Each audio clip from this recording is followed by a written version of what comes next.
Voilà, là c'est bon maintenant, je crois que c'est bon.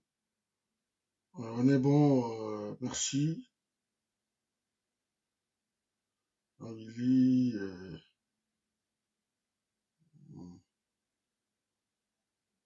ouais.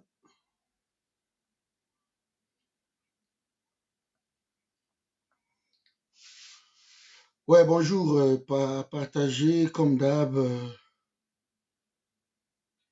Voilà.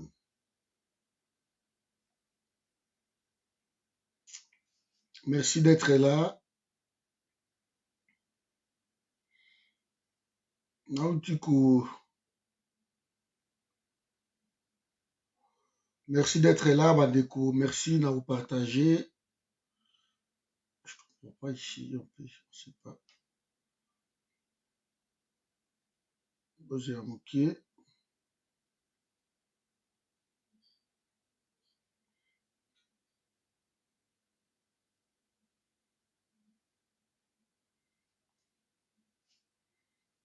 C'est un beau saraboué.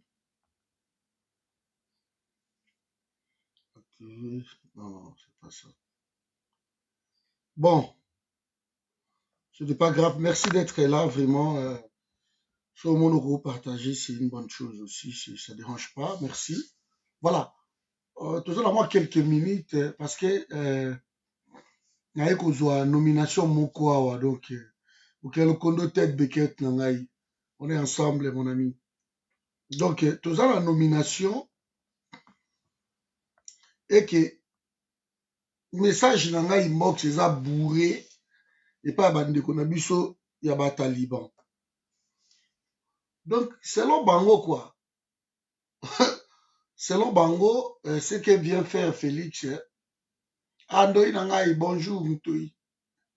De selon bango ce que vient faire Félix eza danse Félix auti ko nommé donc ozomona onke Patrick Yolobaka omoni makambo yango nayebisaki yo nini oh ngala bien bon à nommer bon c'est une bonne chose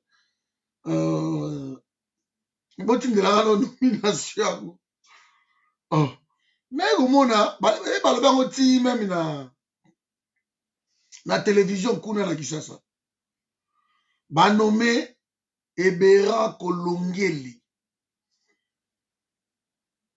comme intérimaire ya directeur ya cabinet oh mboka ezala bavantire bondeni nzambela mais ça veut dire quoi intérimaire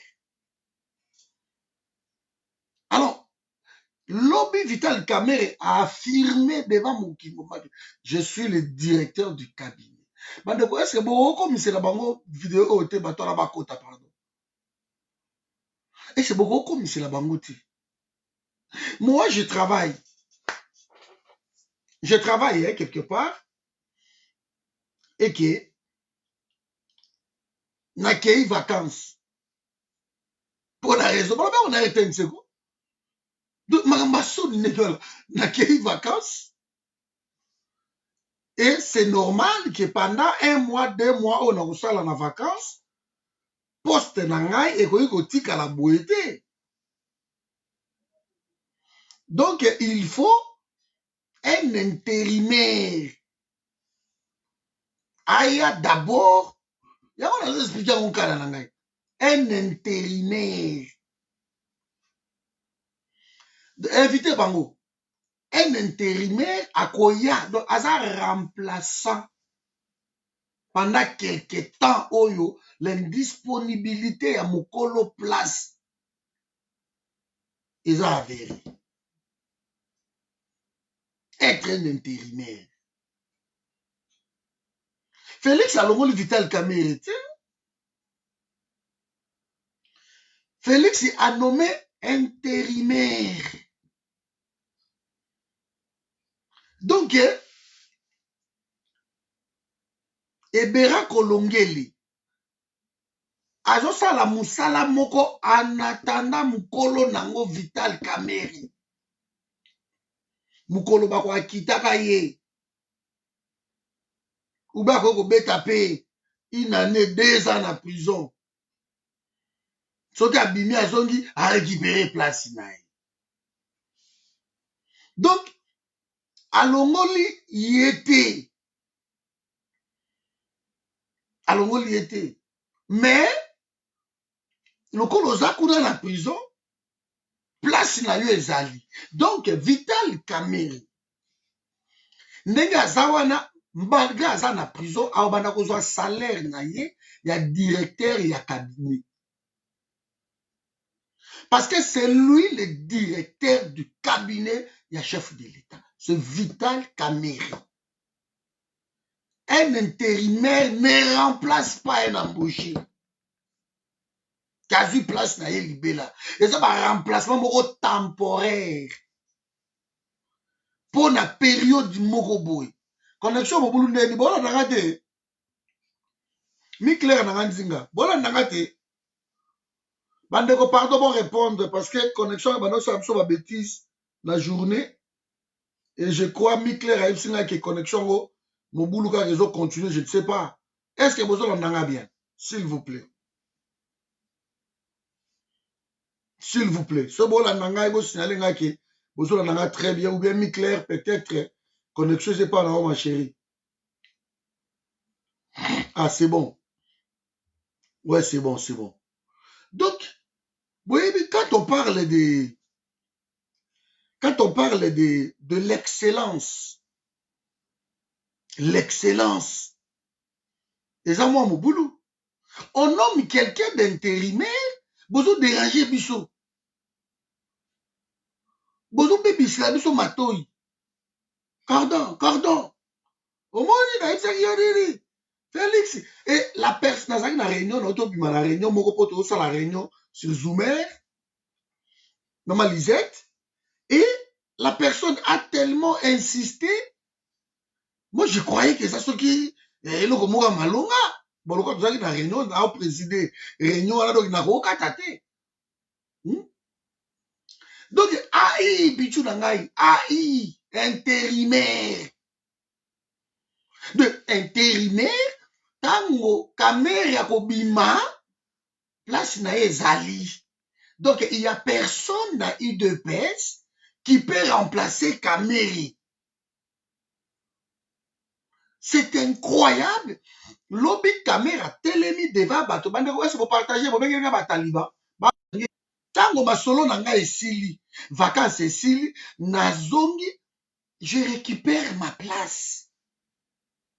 Et l'intérimaire, et par la biso, so ba bois qui ça, so ba tango ba l'intérim, boye biango vendredi nyo so tout aux obanga. Donc c'est pas est-ce que mais intérimaire monsieur ça va 3 jours. Boye pendant ko osa l'intérim que pour 3 jours. Et ça là non. Bon, c'est quoi?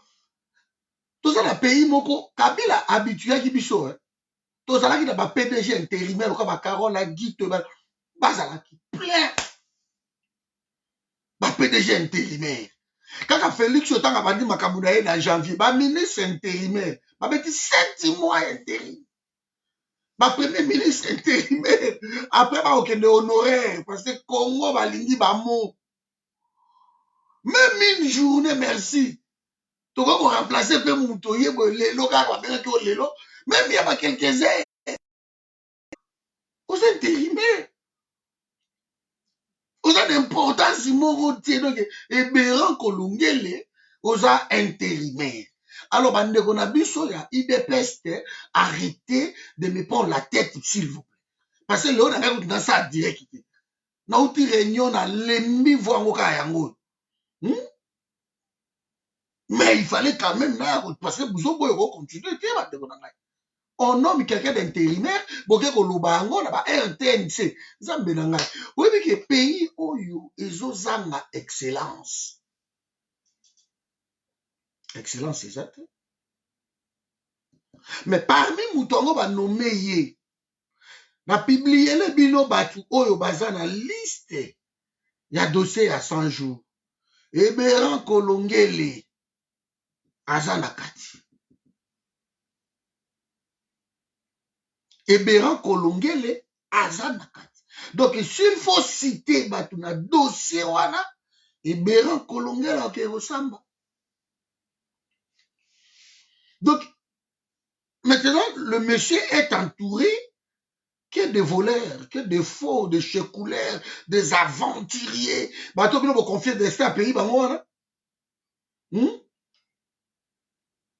Tout wana bakaza di banani, tout baza na kati ya dossier wana oyo misolo epesami te. Ebera Kolongela aza mpe na kati. Ebera Kolongela ntango Félix azwi masolo ya nomination na ye, ye nde azalaki dirika boyo Félix anomaki ye. Avant asala makambo a coopérer na ve na ye Kabila nde totiaka kamere tala kaka te osimba te.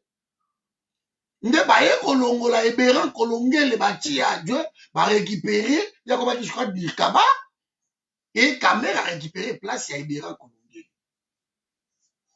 Tipo ba lunette wana neti ebale mondial. Alors sikoyo kamera sali ti bayibi mbongo bango tout ensemble parce que dirikaba na dirikaba. Bon peut-être caméra mona appelle Ebera Kolongela était parce que selon caméra bato tout bazo tout wana mona ane banguti. Donc il y a confié 2 millions à la République sans mona yo. Sans mona yo quoi. Asali ka notification ale bo pesa Patrick 2 millions wana Patrick akende Dar es Salaam akende zo ba conteneur na mona na nga Patrick yango te.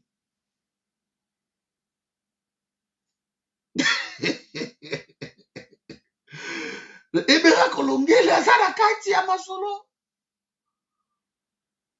Donc na ba liste ya batu wana organigramme na bango wana plan ya 100 jours yango likolo oyo elandi na se wana eza présidence ya République Félix et na se na ye oyo kozwa Kazadi na premier lieu eza d'abord Kazadi et Kazadi ye azali coordonnateur et sur les 9 personnes oyo baza na place ya coordonnateur ya 100 jours Ebera Kolongela aza après Kazadi omona Ebera Kolongela. Et après 9 personnes baza na kati ya coordination oyo kozwa siko ba superviseur na tête na bango oyo kozwa lwaka nyingi na kati et na se ya balwaka nyingi oyo kozwa ba Bukasa oyo kozwa ba Mwamba Mbuyi oyo kozwa ba Mbombo oyo kozwa ba Kabengele oyo kozwa bango na bango ba donc népotisme na ndenge ya moke te bango na bango Kaninda Kabasela kaka bango na bango ple Chamboui bango na bango donc balie lare na ndenge ya moke te na ndenge ya moke te. Sikoyo toyo kozwa fuite moko awa toyo kozwa fuite moko ke bomoni dossier ya Kamere échangé Kamere normalement détournement mbongo na ye selon ba calcul basalaki ezalaki combien 350 millions 400 et quelques. C'était ça non? Mais lelo na minute yoyo toke koluka masolo bakiti dossier ya Kamere na 45 millions. Pourquoi? Quelqu'un nous dira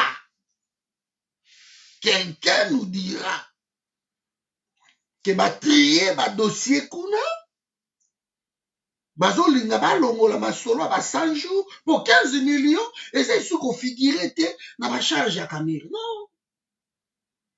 De ba récupérer ba poni dossier ya ndaku ba o mususu ba sauter donc basali toilettage ya ba dossier ya instruction parce que na kati kuna famille ya Félix eza na kati.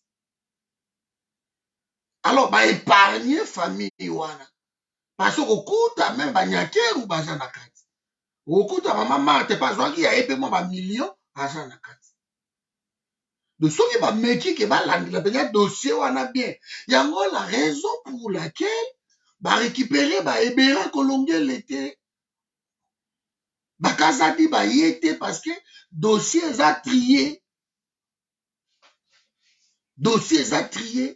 de loi Nikingi aza sacrifié.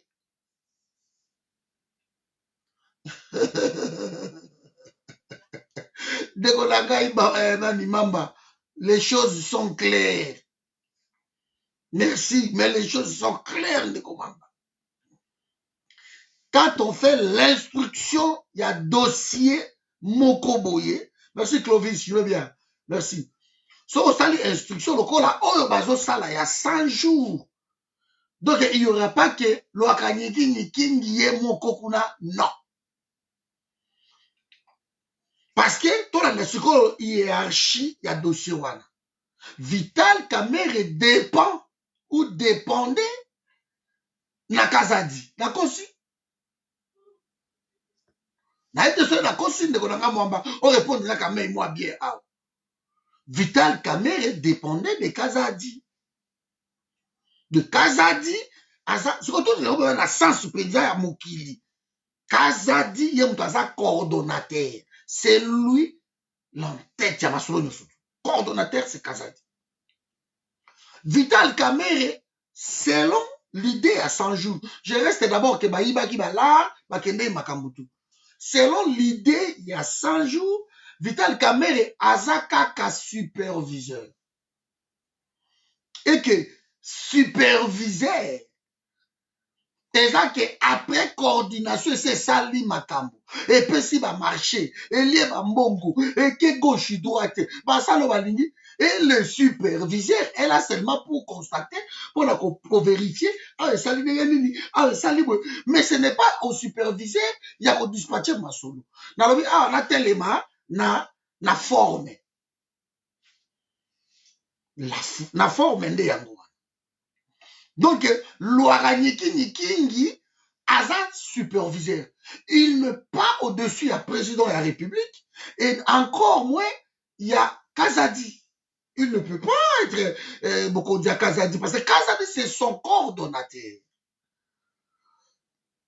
Et selon, voilà, merci, voilà, Kazadi, puis tu vois là, vous avez encore plus mieux que Ngaï. Kazadi, Azad coordonnateur, Azad chargé, il y a gestion quotidienne, il y a programme. De soirée yindi. Et ça, Kazadi, moi, on a picho à te bandi kwa l'obaye. Makasi ni nyoyo. Donc, tout ça, awa face, il y a problème, yango wana. Problème, tout ça, yango wana. Sikoyo, sauf que tu l'as dit, un esprit même, il y a organigramme wana, ya masolo, il y a 100 jours, et Ebera Kolongele, aza même likolo, ya Loaranyiki Nikingi. Parce que Ebera Kolongele se retrouve dans la coordination. Et que Loaranyiki Nikingi, il y a aza, la supervision ya masolo. nayebi te so nalobi mabe me ndeko nanga outi kokotela bango awa tokende ndenge wana mais ye en tant que directeur ya cabinet quand même a passé outre mama solo na ye boza ngai ngam nakomisi bino place oyo soki ngai na négociaki na kabila te bino mobulu donc bato tout donc en fait Loaranyiki Nikingi a passé outre place na ye il n'était que superviseur. Il n'était que superviseur. Non de Konangai. Nalobi bouyo lobi nanga mon frère passe ndeko ozolo bake Nicolas Kazadi dépendait de Kamerhe. Nalo on pense que kozolo na nonga te mamba. Donc au côté mozo na nonga te. Ozolo na nonga te ndeko nangai. Nalobi na organigramme il y a 100 jours. Kamerhe dépend depuis de Kazadi, de Nicolas Kazadi. Donc ozolo na nanga bien te alors. C'est pas la peine même na landao. Nous avons très bien ici. Que ce qui est organigramme, il y a ma solo, il y a 100 jours, Et ça d'abord, programme epesami na likolo, présidence ya république, ye moto apesi programme, apesi masolo na ye, makambo te kozala boye, pla biloko présidence ya république.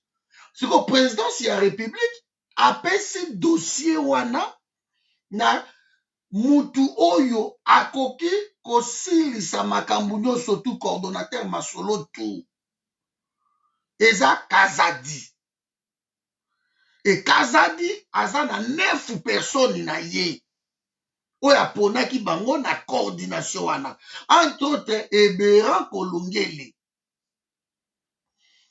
Et na deuxième, enfin d'accord, même na 3 tableaux. Na 3e tableau eloko wana. Donc, superviseur ezalaki Kamere. Alors, soki yo kolobana ke non, Kazadi dépendait de Kamere. Alors, bobongoli kaka rôle. Bobongoli kaka rôle. Parce que coordination, et qu'on dépendre, coordonnateur, avant qu'on dépendre de la superviseur. Parce que coordonnateur, avant qu'on la superviseur. Mais superviseur, on le coordonnateur, qu'est-ce que tu racontes? Taliban, vous aurez toujours qu'à vous s'embrouiller.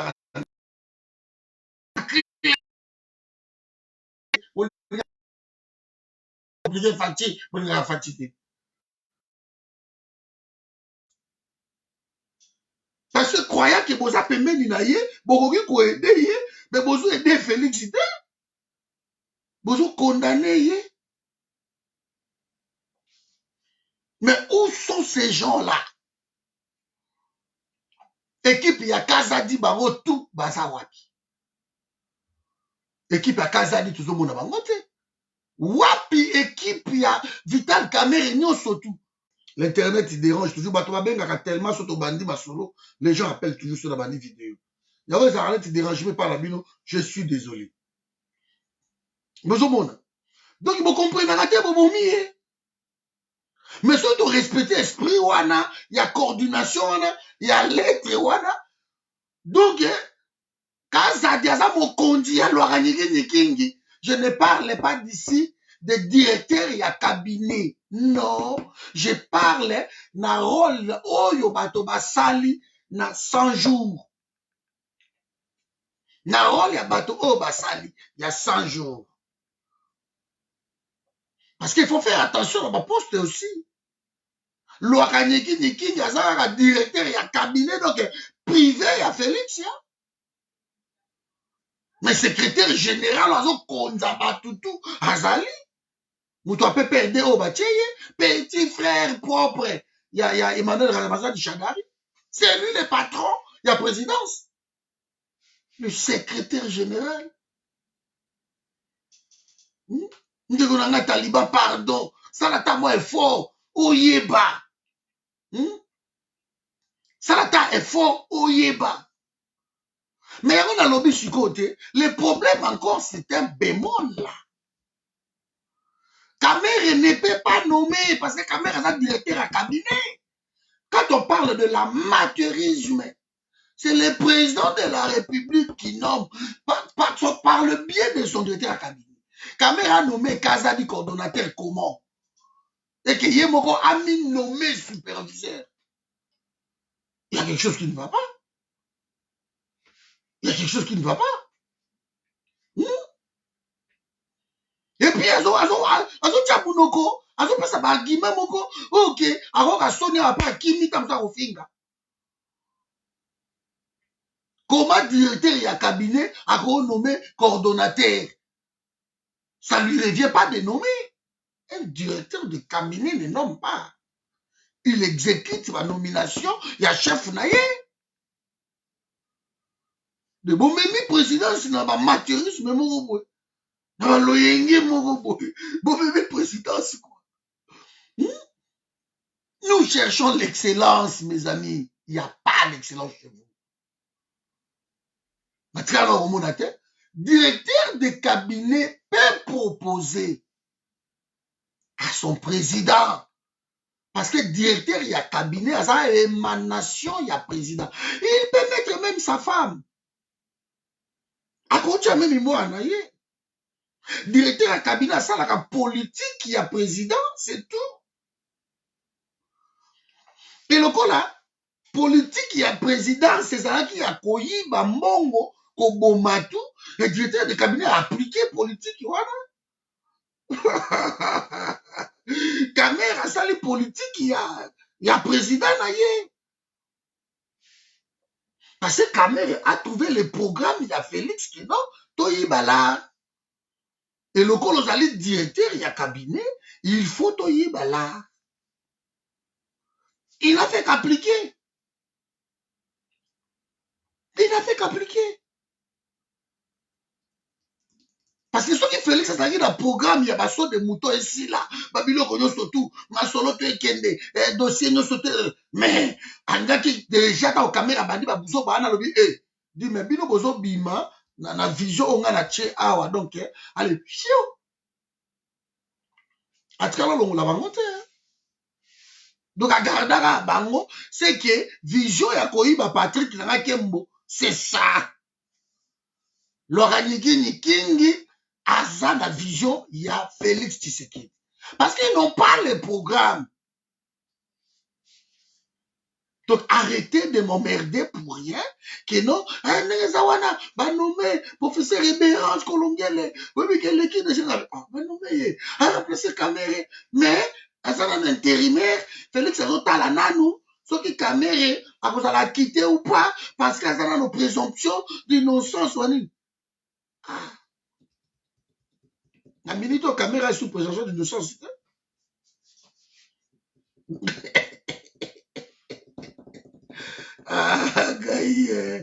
Donc, voilà, mes amis.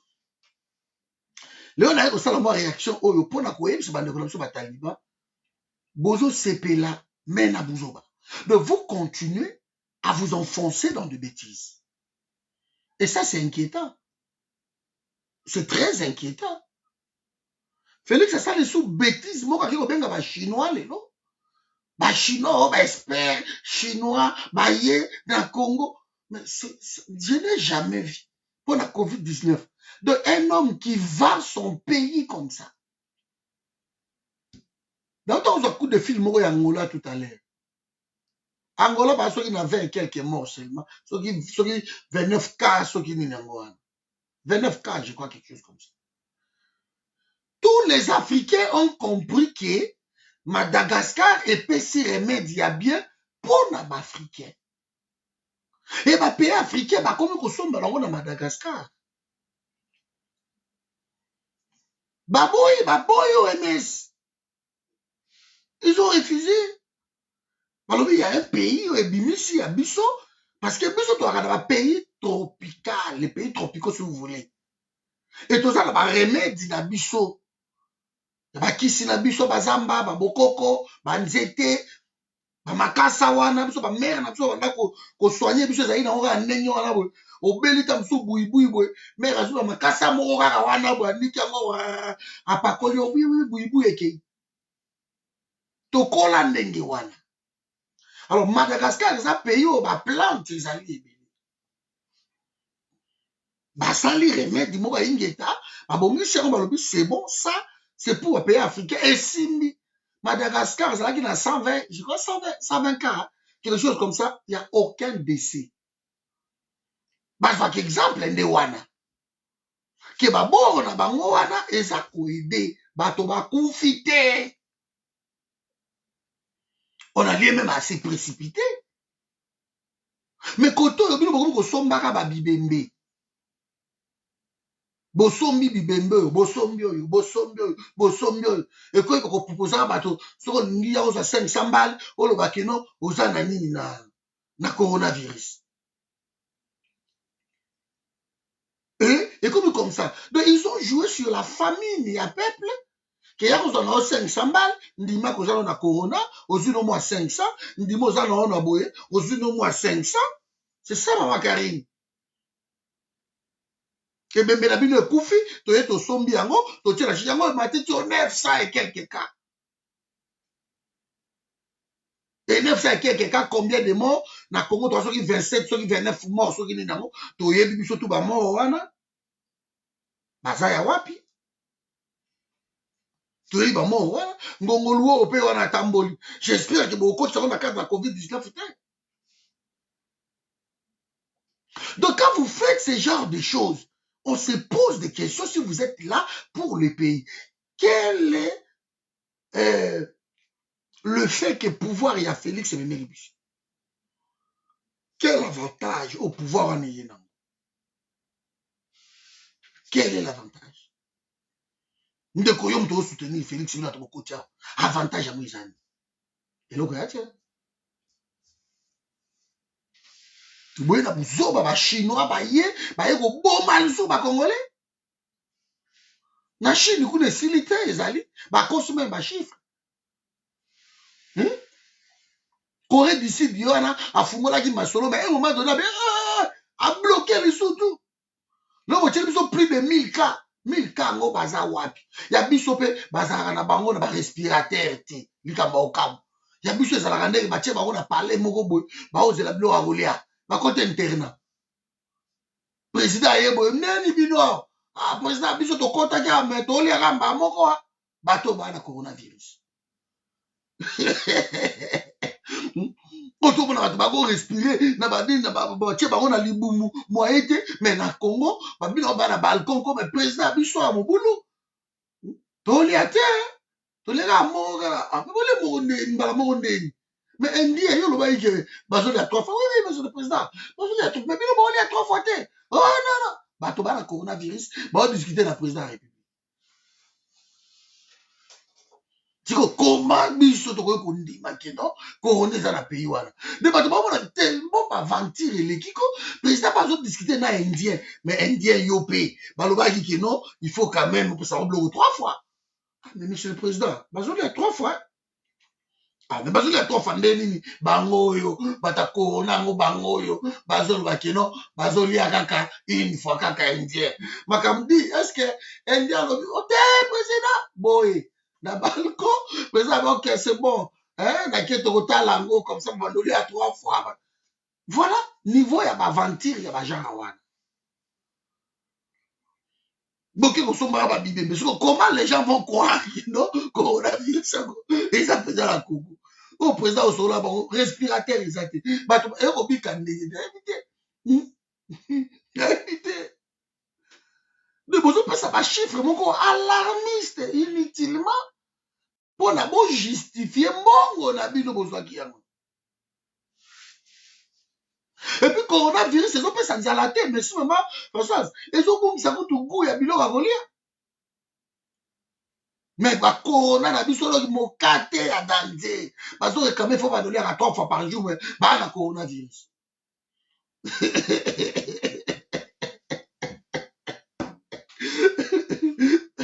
Donc c'est incroyable. Bon voilà, incroyable le Christian. Donc quand on voit ce genre de bêtises, on se pose des questions. On se pose des questions.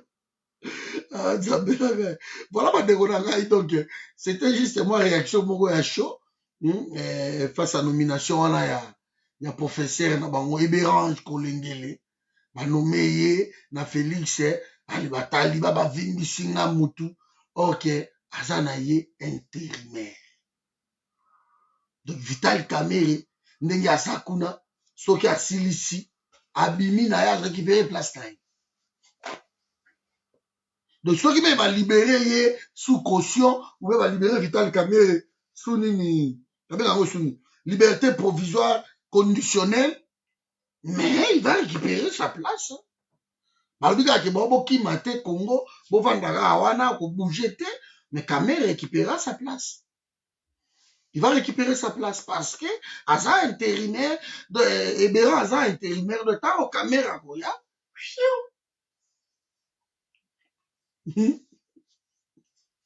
Allez,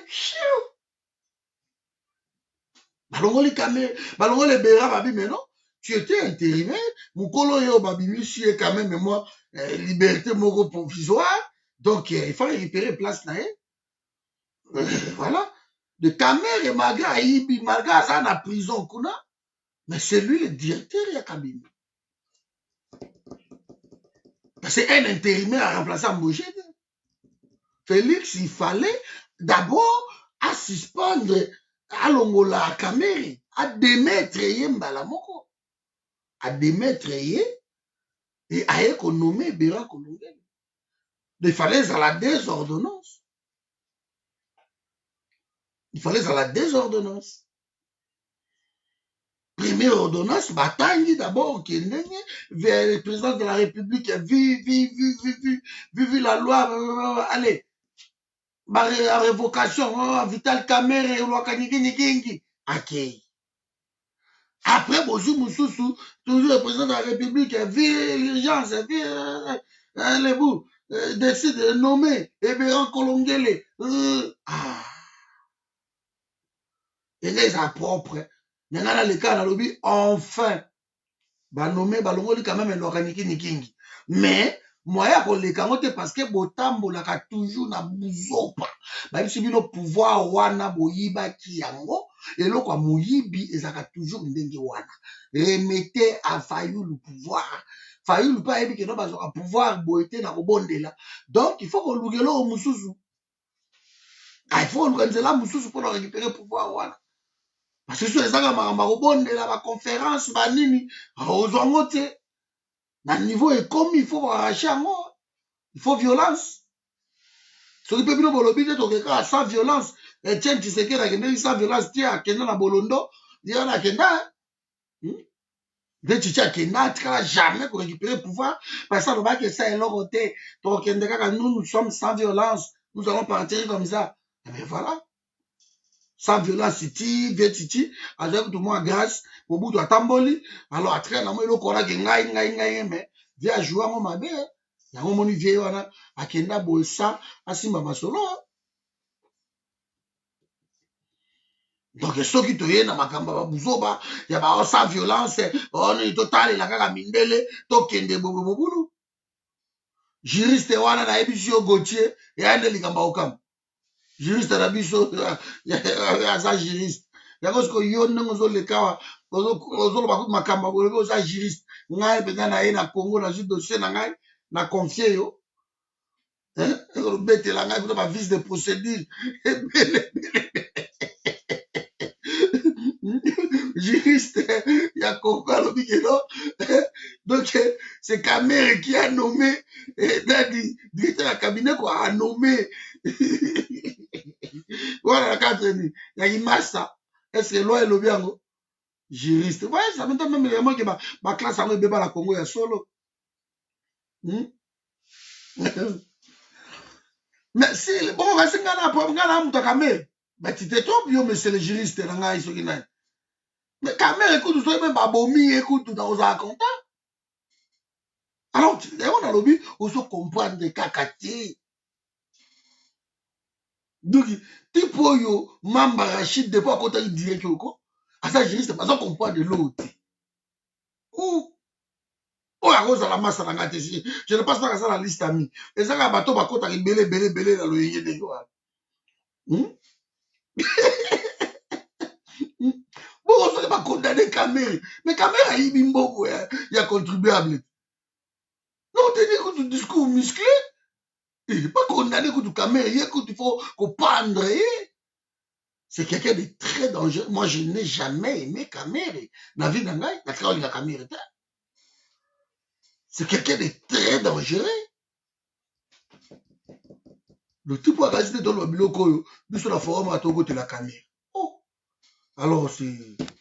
Alors, classe, ça va aller Kabila Bomango, il y a 20 ans, yango Kabila de Pakota, Abomi, yango, yango, un diplôme, on voit des infirmiers, baza, on sort l'opération, Makani Bango, on a na choité, il fallait na opérer, car bata comme docteur, l'hôpital Moro na 9e mairie, voilà des gens comme ça. Donc, type vidéo, on a okatana yango, à comprendre les vélos, petit, donc, à poser Bakambutu, Libanda, na Libanda, donc, à comme si Motayense. Parce que selon lui, avec non, mais Nazawa, non, côté la loi Nikingi. Donc, il y a des wapi. On a besoin que tu vas bombayer à Koufa. Loi Nikingi, fort moutou. Est-ce qu'on m'a envoyé au Sakanati? Mais dans mon classe, n'est pas dans Congo. Hein? Un juriste. Un juriste. Vous comprenez?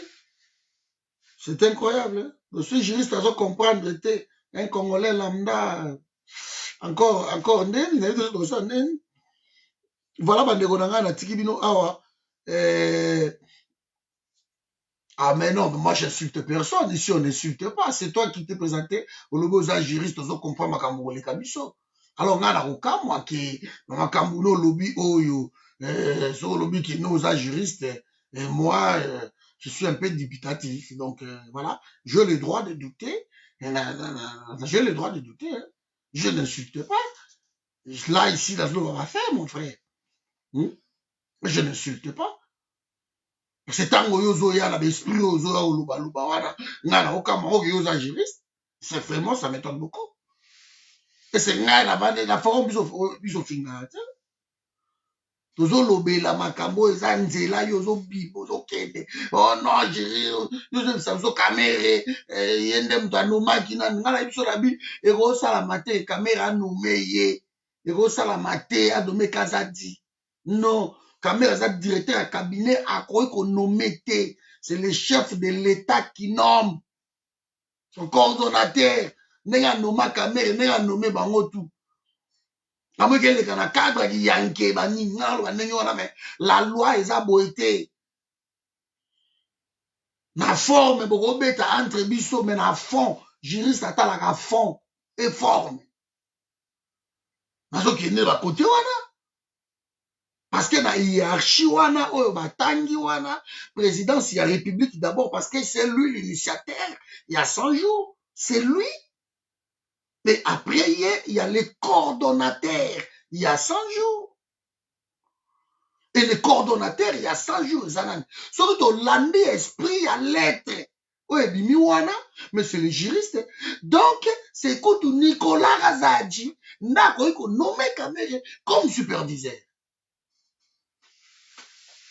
soki yo juriste okomprendre eloko ngai na olobo te ngai nayebi te tete beke na osali suni kotie je ne sais pas pichu aza wa pichu ola yo moto oyima makambo ya mibeko je ne sais pas na osala ndenge nini kasi coordonnateur eza nani eza Kazadi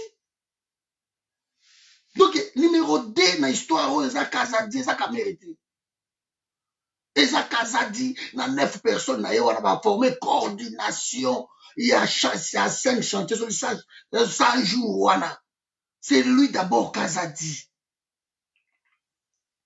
et nakoki koloba que c'est Kazadi nde loka bapesi ye coordination wana il a le droit ya konome bato na ye parce que ye aza en tête masolo tu ayeba okonome superviseur c'est ça en fait. Alors si on arrête le superviseur banani tout so bobi que coordonnateur anomaki mutu moko ayibi bambongo bokoyi peut-être koloba eloko wana kindo ngai na coordonnateur ngai nanomaki na ngai superviseur et l'équipe ya supervision ya batravaux nde bapasse outre balie là nakoki peut-être kopesa mwa nini ozomona mais dans ce cas-là so barécupéré elwaka nikingi il faut barécupéré mpe bowana se na ye so yo juriste ozokomprendre eloko ngai nazoloba te yango Félix aza na problème sérieux de problème na ndenge ya moke te vous imaginez il est entouré par qui et quand nazoloba ke banome intérimaire nazo expliquer intérimaire c'est quoi un juriste me contredit kilo banome nanu kaka nana natanda me baolongo Kamere so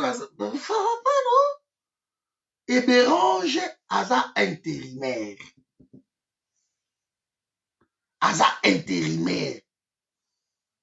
et lokola banome et Bérange comme étant intérimaire donc poste wana eza kaka ya Kamere ake na ye voyage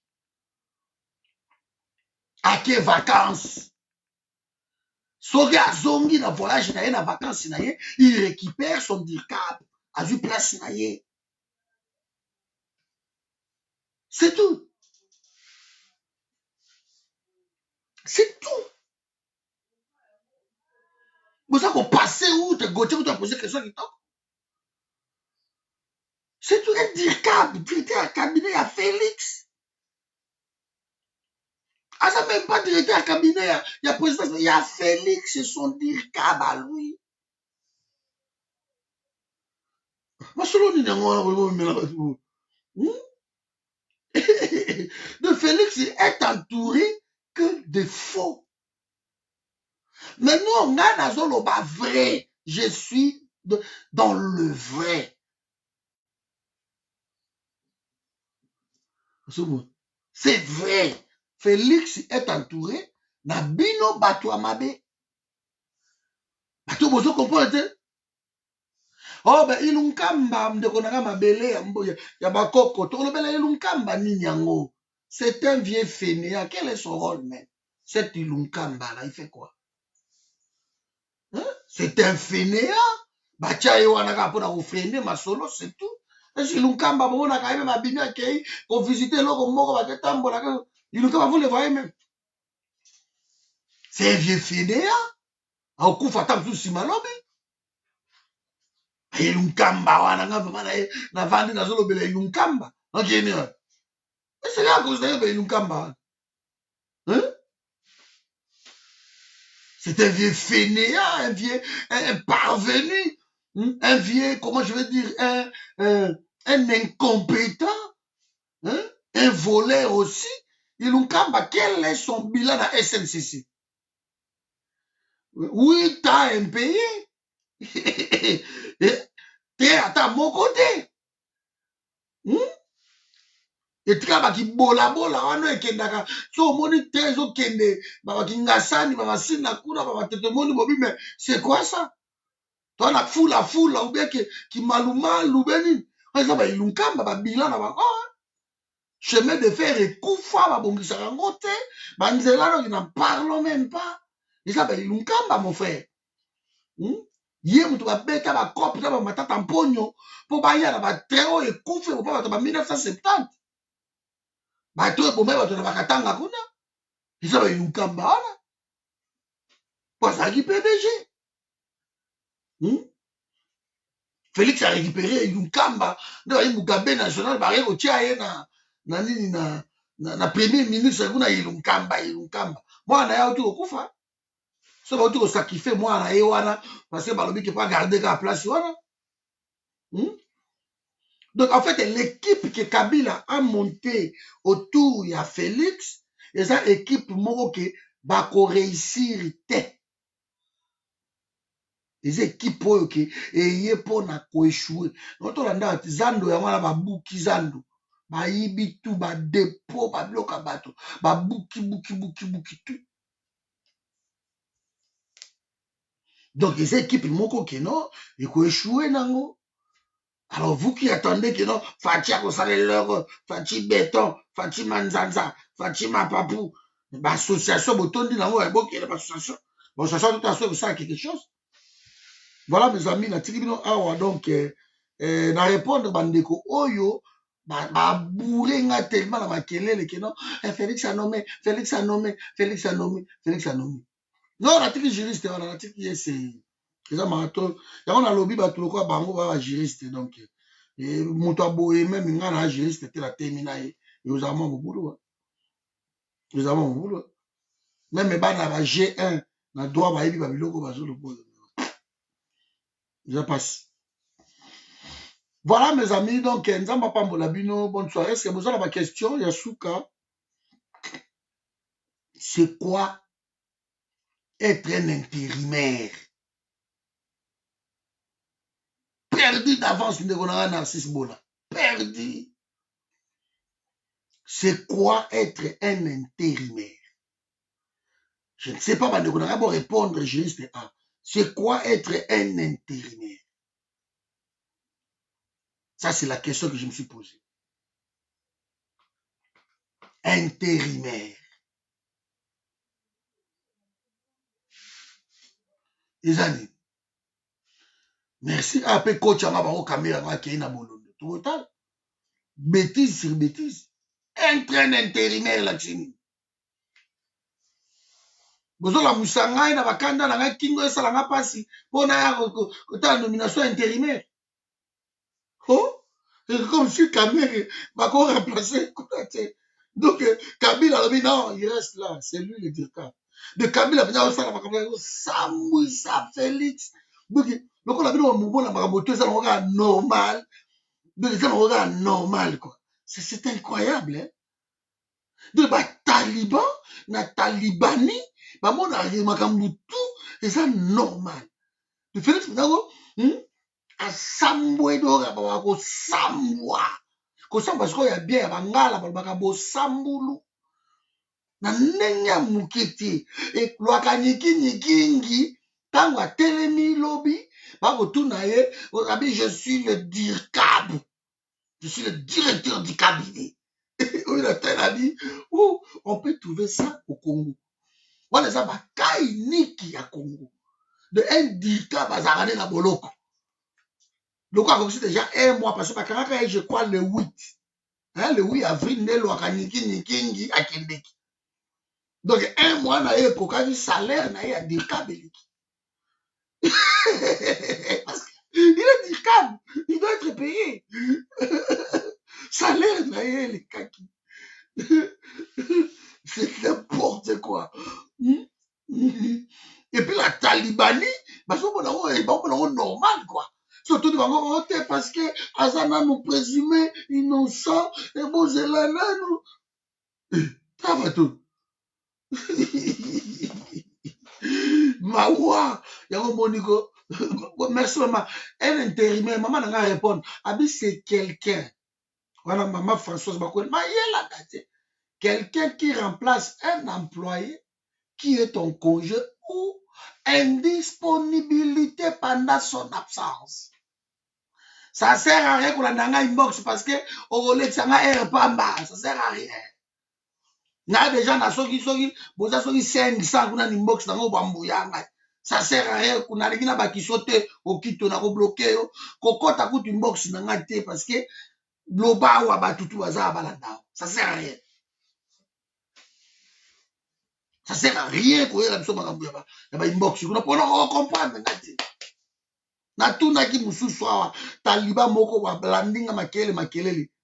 Oh no, Kabila bakokanga ye, bukumona. Bakokanga ye ndeni. Non, komona nde bakokanga ye comment? Est-ce que vous avez article 7 na article 8 de la Constitution du Congo?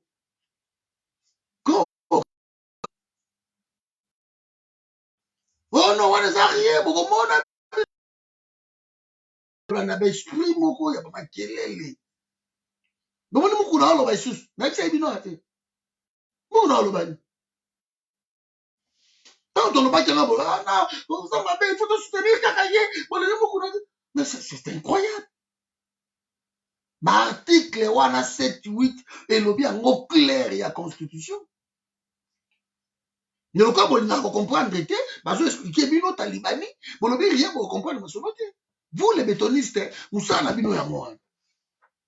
Vous avez embrouillé, bah, tu peux rien. Vous avez pouvoir aujourd'hui, vous avez un pouvoir, la bino ya moi, la bolia, vous savez. Donc, vous là, de la talibani, attention. Vous avez embrouillé, bah, tout pour rien. Vous êtes en plein dedans, mes frères. En plein yaourt, vous pédalez. Hein? Vous pédalez.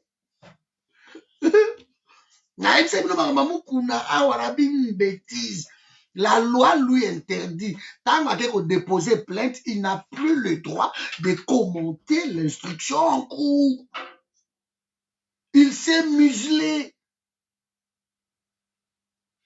Bah, tu as rien, on a fait ça. Comment? Depuis qu'il a déposé, il est là, bah, n'est pas beaucoup et malo, bah, qui semaine, bah, obimisa, bah, audio, voilà, ça, bah, preuve, il y a tribunal. Mais là, obimisa, bon monde. Bon monde. Le bon, ça, là, Camboya. Bon, lui, vous respectez la loi. Bon, vous avez état de droit, mais vous ne respectez pas la loi. On s'en fout. Avant de changer la constitution, Félix avant dans 50 ans, mais constitution, tout ça, on a non, constitution, il faut à respecter. L'article 7 et lobby, alors que l'ancien chef de l'État jouit de son immunité parlementaire. L'ancien chef d'État jouit de son immunité. Et à quoi il ne peut être poursuivi dans acte mon côté où il a commettre pendant l'exercice de ses fonctions. Il ne peut. Ça, c'est l'article 7. Donc, il va pour on a vu ça, avant que les législateurs, ils ont dit bango. Bah, mané constitution. Bah, côté c'est le roi. Kabila va repoursuivre. Asa na protéger la statut, il y a ancien chef de l'État. D'ici pas. Dans la juriste, moi, quand on va mourir, il ne peut pas. Et l'article 8, c'est le bien, le cas échéant. Il faut le deux chambres réunies en congrès et qu'il y ait 2 tiers. Pour n'abalongo la masolo, Kabila y négociant. Autorité morale. Matoni Lambert Mende. Mais neni ma abiboti kamarambo wana Kabila okiti. Lambert Mende akatika mbamo beko. Ndeko na aribo sejo. Beko. Mais non Lambert abiboti ka biloko a okindete. Lambert Mende akiko trop loin. Alobi wana batu na biso tozaka na biso na bango totali ba place moko to a okiti. Niko na montali boma kesa masolo na ye. Oko kenda ke kuna il s'est muselé. Toloba ki yango. Boli koloba ouais. Moko na le resto boso na politique. Le retour à Congo peut-être, mais à la droite et l'institution. Voilà mes amis, si comme au Tchad biso tembe, bou ya moto plus ça. Bo sala makambu na excellence. Bo ebisa Félix qui so avant dire moko la conférence na bande konaye et ba président mususu ala taka masque te c'est pas la peine. Aye moko moto azozwa ka ba photo wana azozwa ya za quelques mètres. Distance de sécurité on est à 1 mètre. So otali photo na muto azozwa edo ba pesa ba 3-4 mètres. Pour bima na moi circonférence wana te. Alors ya vali na ba père na e ba master bazo solula. Comment tout la masque et la dini. Alors la masque na e na bureau na e il ne risque rien. Photographe ça va jouer moi photo check. Il peut pas être là tout le temps. A jouer photo check. Donc on va publier ka tout. Biso peut toujours scripter. Boy ça est le courant les am malamu te na masque wana. Merci Mahamadou. Donc c'est ça quoi. Alors Babilo Kouana tout. Ah ben le traité de Rome, c'est simple mon frère. C'est pays Zakuna Nakati. C'est pays Zanakati. C'est pays Makamboya, c'est pays. Ma loi, il y a ma lois internationales. Ma loi n'est pas au-dessus. Il y a ma loi nationale. Juriste Aza pour poser une question. Le CPA peut inculper Kabila sans passer même par Félix. Il peut le faire. Parce que CPA a la propre enquêteur na bango, a la procureur na bango. Comme une institution internationale et que la RDC est signataire de l'accord de Rome. Donc, il va récupérer Kabila. Statut on a ancien chef de l'État et qu'on paye à la CPI, mais na Congo. Et c'est là, je doute fort que non, vous pouvez porter plainte awa et puis katou bi bakena na aventure na bangwa que nous sengaka il y en a qui vont porter plainte chia et na ba ben so quand moya to quel là ngana que de là na katou n'importe quoi. Je l'aime pas. Ba politique à Congo la linga bangote ba vrai aventurier. Je les aime pas. Je les aime pas. Voilà.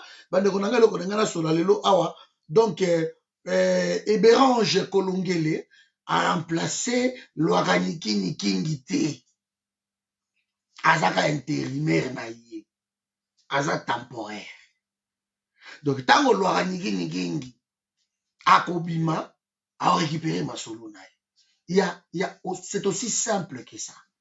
bato bavandi na bamikili nyonso to ya mokili bayebi soki babengi mutu oza intérimaire ya journée moko kutu ezalaka intérimaire kutu ya 20 midi ezali balobi nao balobi no toza na besoin misala moko boye okoya kosala pendant nini tasu de 8h jusqu'à 12h on a besoin de vous que pour quelques heures okoki koboya te po so oboye bakoyeba so koaffiche yo bon okekaka kosala et à partir kuna ta mosusu chef akoloba bo écoutez non continue jusqu'à l'après-midi et je te prolonge peut-être d'une semaine de 2 jours de 3 jours intérimaire aza ndenge wana mpondo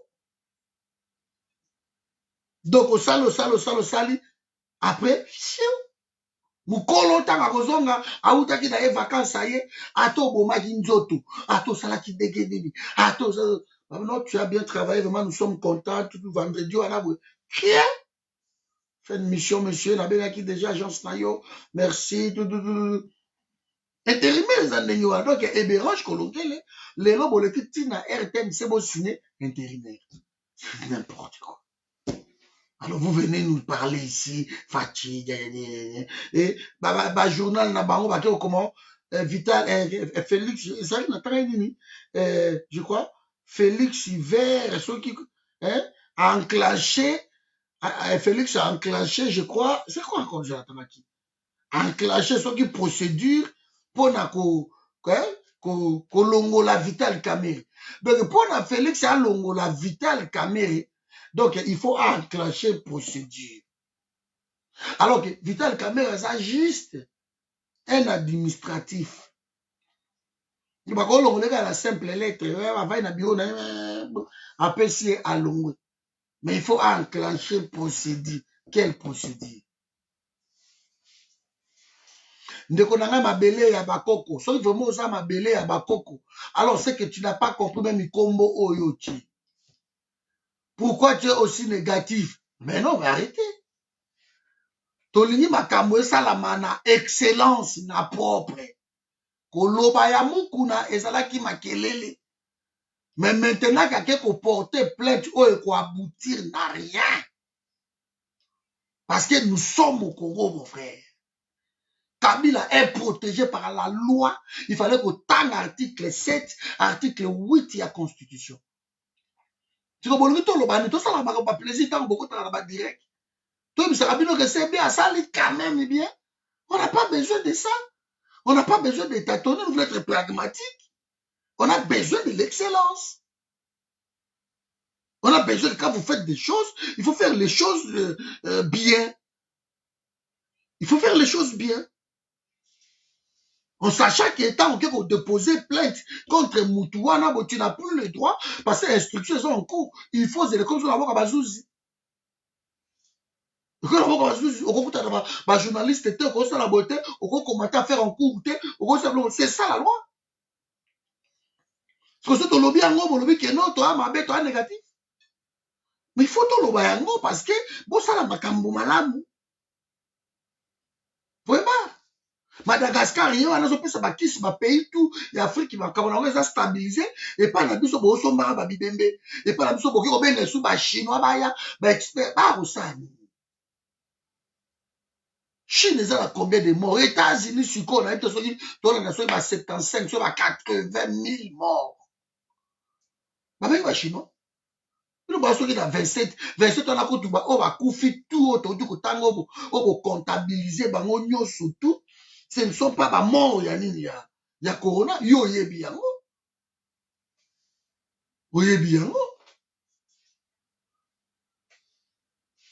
voilà ndeko nanga Djibril na mbandaka moi en tout cas Djibril na bandaka loba merci kuna na mbandaka na bandai ko lobela makambu ya nomination ya Eberan Kolongele soki nini.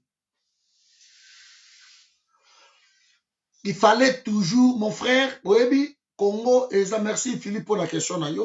Bon, attends, là-bas, il y a un mingi mais bozo mi mangai. Dans le déjà 1 heure, c'est beaucoup. Il fallait que ça la nini. Mais c'est aussi simple que ça, mon frère. Koloba, bato bazo yoka.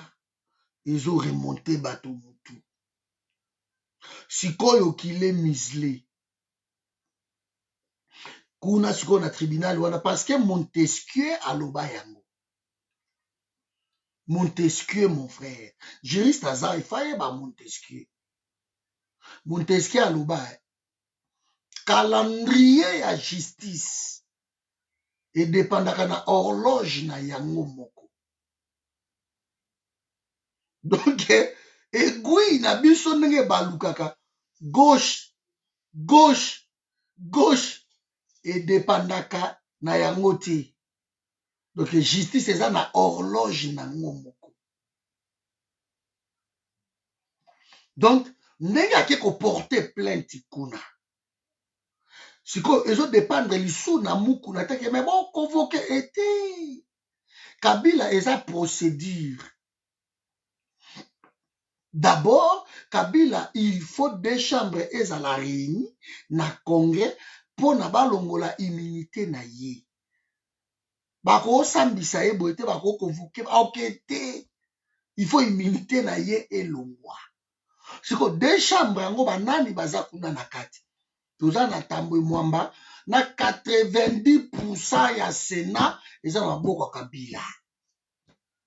Toza na Janini Mabunda na 75% eza ya Kabila. C'est lui leur autorité morale.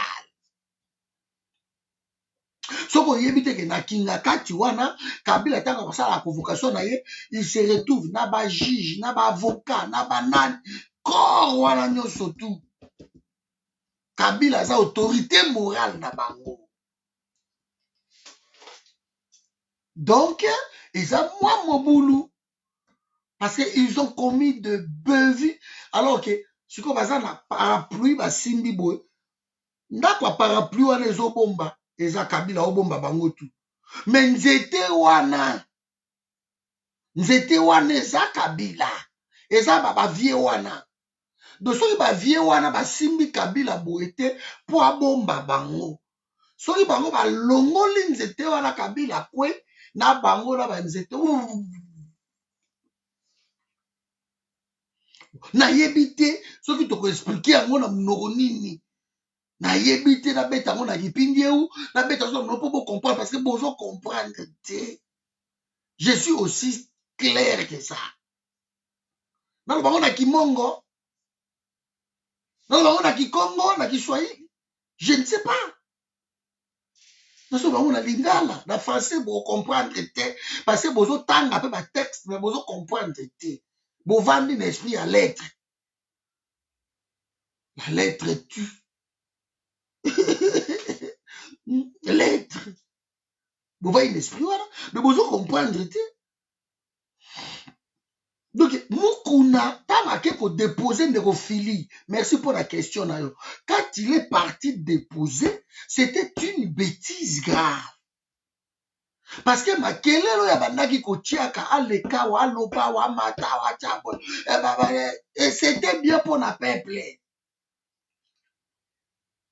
La foi vient de ce qu'on entend. Bato ande ko bota fa ba yebso ba ba yiba biso kurezate ba généraux wande. C'est ça en fait. Les gens entendaient. Mais maintenant c'est fini. Agolo ba ko soute.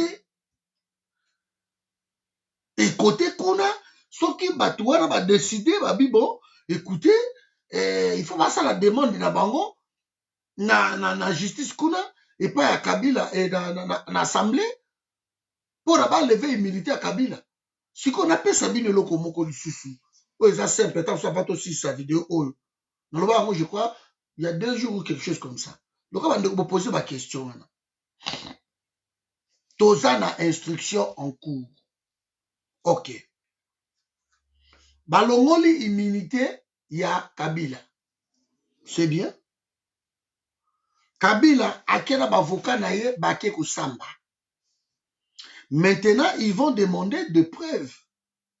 Bako niye nyoso tout. Siko na chaîne d'accusation ya Mukuna.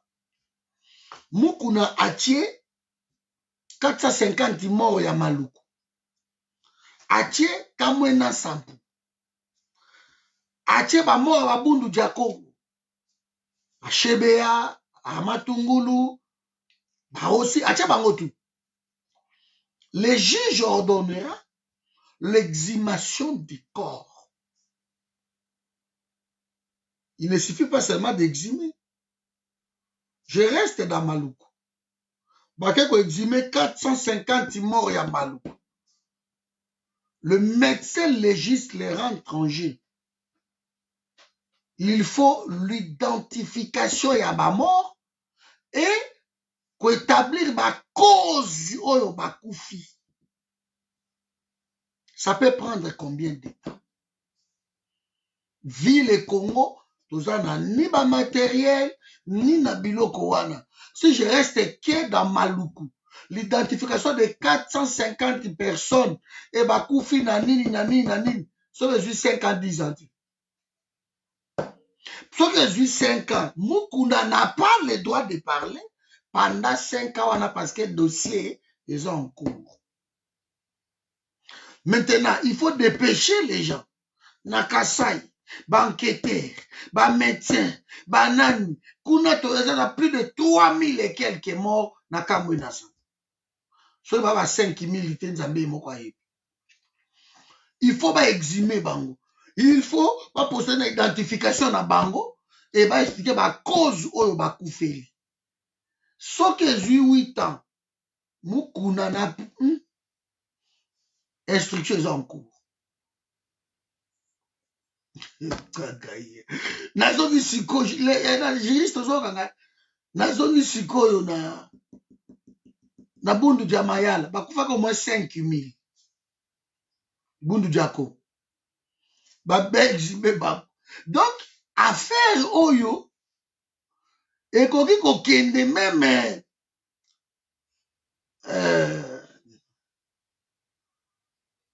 ben non na vous expliquer après expliquer un jour wana affaire oyo ekoki kokende même ba 20 ans Kabila là ça sonne à 49 ans sur 20 ans ce monsieur aura combien? Presque 70 ans. Pendant ce temps-là, bah, si va trouver dans ma solo. Donc, démarche à Moukou a déposé plainte. Moukou n'a lobby déjà dénonciation. On ne dénonce pas par procureur. Dénonciation est la police. Mais c'est ok na tribunal, ok qu'on dépose. Donc, na tribunal lobby n'a pas déposé main courante. Ils ont le droit ni non, ils ont dénonciation. Moukou n'a tango abimi, même dénonciation. Parce que si on dénonce un moto, ça veut dire quoi? Pourquoi vous avez espéré que Bakanga Kabila na simple dénonciation? Vous dénoncez que moi, le type wana à 4 sakakoto. Et si le type wana à 4 ça n'a pas insulté à vendre, dénonciation est vendue, alors vous espérez encore. Ce que c'est dénonciation. Vous savez, comment vous avez besoin d'espérer que Kabila a une ressemble na dénonciation? J'aimerais qu'on m'explique ça parce que peut-être que quelqu'un peut comprendre. Dénonciation, bon, dénoncer ni. Tu veux dénoncer, tu poses à Kati, violer Ndakundangambo, et ça, n'yangouane. Pour ne pas confirmer les cambo yo qu'on dénoncer, bah ça la rani. On ouvre une enquête judiciaire. Et quand on ouvre une enquête judiciaire, et comme il ne faut pas jouer avec des mots. Le droit est là. On ouvre une enquête judiciaire. Et quand on ouvre une enquête judiciaire, tant qu'on on ouvre une enquête judiciaire, c'est fini. C'est ça. Parce qu'il y a une enquête qui a été ouverte. Tu n'as plus le droit de commenter l'enquête qui a été ouverte. Si je reste dans votre esprit de dénonciation. Mais quand Moukouna vidéo ezali, tant que Moukouna bimi, alors bien que nous venons de déposer une plainte. Alors bien que nous venons de dénoncer Kabila, non. Wana eza bandeko bazolinga babongisa yango. Mais toza na vidéo ya Moukouna. nous venons de déposer une plainte. Je viens de déposer une plainte. Nous expliquer ngai na yoki mukuna. Vidéo eza na miri na ngai. Mukuna za convoqué na plainte oyo ba porter plainte wana. Na mwasa eza oyo ti. Mukuna ba déposer les plainte. Na Chibola, so Chibola. Entre autres, na tangio ba détention d'armes, ba basala iblo basala ba coutuno, c'est tout. Voilà. Donc, il faut te comprendre droit et zandengio à côté droit, je suis vraiment parfaitement à l'aise pour vous expliquer en haut. Voilà, même si c'est une dénonciation, c'est toi, la dénonciation, vous dénoncez quelqu'un, on ouvre une enquête judiciaire. Et quand on ouvre une enquête, donc voilà. Et comme déjà affaire moko la justice. Donc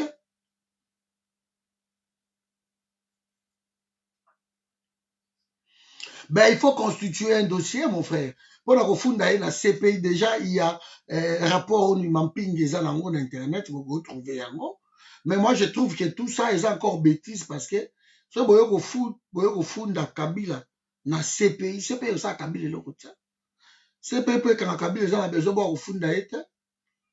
CPI ils ont dépendre la communauté internationale et que la communauté internationale va pays motoza ko constituer yango. Alors ba pays oza ko constituer communauté internationale eza ko dépendre na ba société na bango ba multinationale. Et le multinational, sur les multinationaux vous voulez, ce sont eux qui dirigent le monde. Ce sont eux qui choisissent des présidents. Ce sont eux. Bapesaka bambongo na bango po na ba campagne. Et que ba président wana il faut ba renvoyer les bango à Sancerre. Je prends l'époque de Bill Clinton. C'est l'un des meilleurs présidents aux États-Unis. En tout cas, ce que Bazami Satoumine, il est dedans. Parce que dans l'époque, il y a Bill Clinton, il y avait le plein emploi. Tout simplement, les multinationales vont aider, vont élire, et il y a Fungoleli Bango couloir. Il y a Est de la République, va récupérer, il y en a plus de 800 compagnies minières là-bas. Et Bango va mbongo, baza kozua. Alors, kuna sikoyo va renvoyer Bill Clinton à sa serre, va employer bat. Il y a plein emploi. Pendant les 8 ans qu'il a fait. Jusqu'à ce que même un scandale, il y a Monica Lewinsky. Et bouger Bill Clinton, il fallait sauter. Mais dans le niveau, il y a Sénat, il y a lobbying, il y a côté. Et là, sauf Bill Clinton, il y a lobbying, il y a côté. Non, Amérique, ils ont plein d'emplois grâce à Moutouara. Il faut lui laisser tout continuer plein d'habitude. Mais le scandale, il y a Monica Lewinsky à la Maison Blanche, on a payé à sauter. Mais, non, comme à Kota, la multinationale, il faut y aller. Parce qu'il y a une facilité, biso, masolo, dans RDC. Tozoli à Kitoko. C'est ça, en fait, la géopolitique à Mokilo. Donc, Kabila a tapé ça qui bino réponse, Moko. Kabila a quitté, qui m'a funda Arabi, nako quitté Congo avec une balle dans la tête. J'y suis et j'y reste.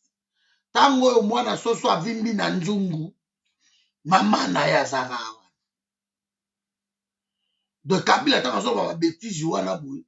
Parce qu'il y a la communauté internationale, Bazawana, Omar el-Béchir, na Soudan. Il y a un Soudan, il a porté plainte. Ah non. Il s'est payé condamné. Milosevic, le massacre de Srebrenica, la guerre du Balkan. Ah non, porté plainte. Ah non. Par exemple, on a besoin d'utiliser pour Kaboul, le pays des Balkans. À Kaboul, on a essayé pour qu'il y ait un noir. Bon, bien. À coup faire un poison. C'est comme ça. na Srebrenica, Bosnie-Herzégovine, asir boyebi yango.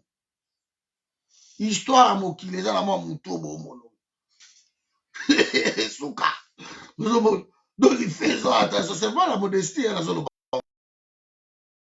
beaucoup de temps à lire, à comprendre ce qui se passe dans le monde entier. Ce n'est pas un taliban qui est le débat à Okokati. Pour bango koto ani zakati bango bayakande qui fanatisme. So lui qui ora qui ba do tomboka, ado finga ils sont comme ça. Bana matière. Vous voyez? Voilà mes amis, donc bonne soirée Nabino, je crois qu'on a répondre à ma question Nabino. C'est bon lui to ça la journée moko et ma question réponse.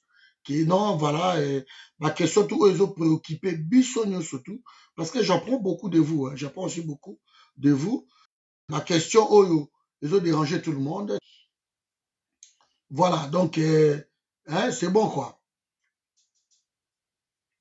J'ai exactement au comité de Nangai, on doit s'organiser pour na mitua na toyebi elal sogite mobulu. Yeba que communauté internationale basaka toujours na plan A Kabila Félix tout mais plan B zalaka au cas où peuple a retomboka au cas où tout ça ndengeni. Donc biso ne photo déclencher plan wana. Il faut tout déclencher yango et ko passer na action sur le terrain. Si nous pouvons faire quelque chose, il faut que l'action ait les cas sur le terrain. On va obliger la communauté internationale de venir parler avec nous. Donc obligé parce que pays qui échapper bangote, bako sacrifier soldat Kabila, soldat Félix, bako sacrifier bango. Obligé, il faut baya. Quand le peuple bat, obligé, il faut baya. Bon, c'est bon, du coup, le peuple a tomboki, a commis au boma. Ah, bah, boma qui va rouber, ah, boma qui banane. Mais qu'est-ce qui se passe? C'est un peuple a tomboki. Bah, on peut plomber, on peut se déclencher. Bah, non, le peuple n'en veut pas. Il y a un moni. Bah, tous les renders, c'est les machins. Tango, Fati. Bah, on tout. Bah, les grillants, bah, on a causé là. Bah, le peuple, kaka soka a télé, ma sœur, ma kamunaye, tokoti. Angola, kutalobaki na télé, mina causé là. Ce gars-là, tokoti. Tango Boussal est l'autre côté, donc qui dit mot consent, bah on va dire que c'est bon. Le peuple n'a pas flanché, le peuple n'a pas bougé. Félix Aloba Djamot, interview naï. Bah tout n'est à l'objet, mais est-ce que bon là on a dit peuple abimaki. Ah voilà, Aloba qui est au clair, c'est que peuple abimaki t'es pas pour nakingai. Si vous vous reprochez Félix Nalikamoni, Aloba au clair, on a dit peuple abimaki. Donc, ma carbo de donc peuple abimaki donc bah pour nangai. Ce que vous avez la communauté internationale. Parce que ce que vous votez, il fallait vous manifester, vous salez le comme vous va poser la mission meeting, la meeting. Va opposer à plein de communes organisées. Au plein, ou à ça, il plein. Bon, on a qui, à Bouki, va plein. Par contre, on a la guerre, va plein. On va salir plein les lots. On va salir. Il faut là, ok, le sugoté. Parce qu'à José Lanan, il faut pas lever l'état d'urgence, coronavirus, c'est autant au aéroport, il faut mokili mère yambaye. Il doit prouver aussi au monde que non, Aza toujours populaire, opposant, plein aux Aranate, à qui la Sainte-Thérèse a sali meeting comme d'habitude. Et si les bobos sont là, qu'on a bino, tolinite, mobulute, c'est comme ça. C'est comme ça. Et Kabila continue à régner. Bon. C'est bon, donc ça fait des années qu'on parle, on crie, il faut maintenant passer à autre chose. Donc, boye biango, tu répètes en tu comme tautologie, mais boye esprit nabiso donc le peuple gagne toujours. Si le peuple ne s'élève pas par rejet, ils ont mon boulot donc il faut que biso tozo makambu na maboko. Voilà, na tikibino awa bandeko, na tikibino awa bonne soirée et puis on est ensemble. Ingrid.